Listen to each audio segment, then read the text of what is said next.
The story of Tommy. Love always finds a way. Tommy was a little crippled boy whose mangled body lay almost helpless on a pitiful couch by the third-story window of an old rickety tenement on a busy street of a large city. He was so severely handicapped that all he could do was lie helplessly in bed.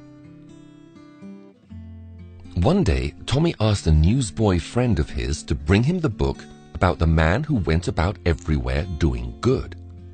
The newsboy searched and searched for this unnamed book until one book dealer finally realized that Tommy must have been talking about the Bible and the story of Jesus. The newsboy scraped together what little money he had, and the kindly bookseller gave him a copy of the New Testament, which he took back to Tommy.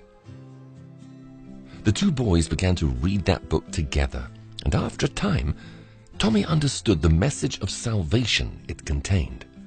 He received Jesus as his savior and decided that he too wanted to do good like the wonderful man in the book. But Tommy was crippled and could not even leave his little apartment. So he prayed and asked Jesus to show him what he could do, and the Lord gave him an idea.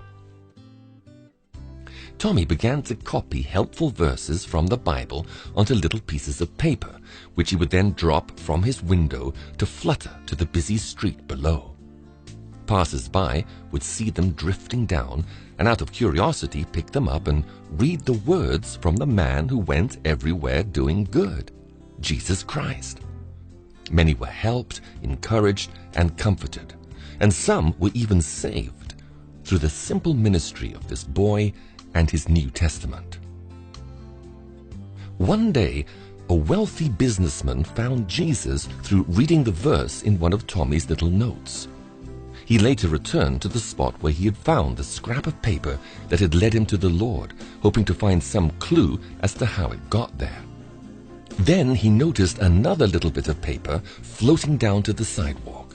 He watched as a poor, tired old woman stooped painfully to pick it up, and noticed her countenance brighten as she read it. There seemed to be new strength in her step as she journeyed on. The businessman, now fixed to the spot, kept his eyes glued upward, determined to find the source. He had to wait a long time, for it took poor Tommy many painful minutes to scrawl even one verse on one of those pieces of paper. Suddenly, the businessman's eyes were drawn to a certain window, as he saw a scrawny arm reach out to drop another piece of paper, like the one that had brought a whole new life to him. He carefully noted the location of the window, dashed up the stairs of the tenement, and finally found Tommy's humble abode. The businessman and Tommy soon became good friends, and the businessman brought Tommy all the help and medical attention that he could. Then one day, he asked Tommy if he would like to come and live with him in his palatial mansion outside the city. Much to his new friend's surprise, Tommy answered, "I'll have to ask my friend about that," meaning Jesus. The next day, the businessman returned, eagerly seeking Tommy's reply. Instead, Tommy asked him some rather surprising questions. "Where did you say your home is?" "Oh," said the businessman, "it's in the country, on a large and beautiful estate.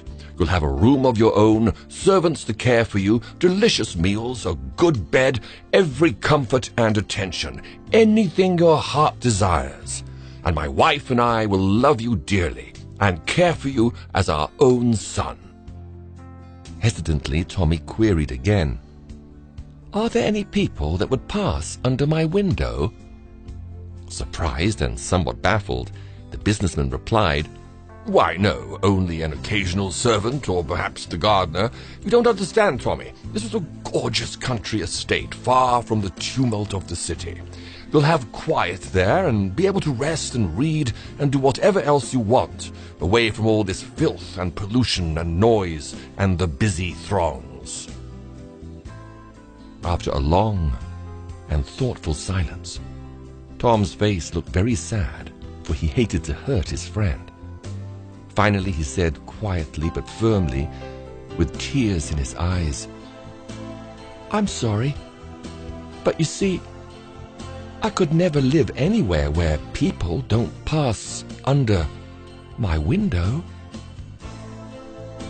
Here is the story of someone so helpless and so isolated that you might have thought he could never have had any opportunity to help others.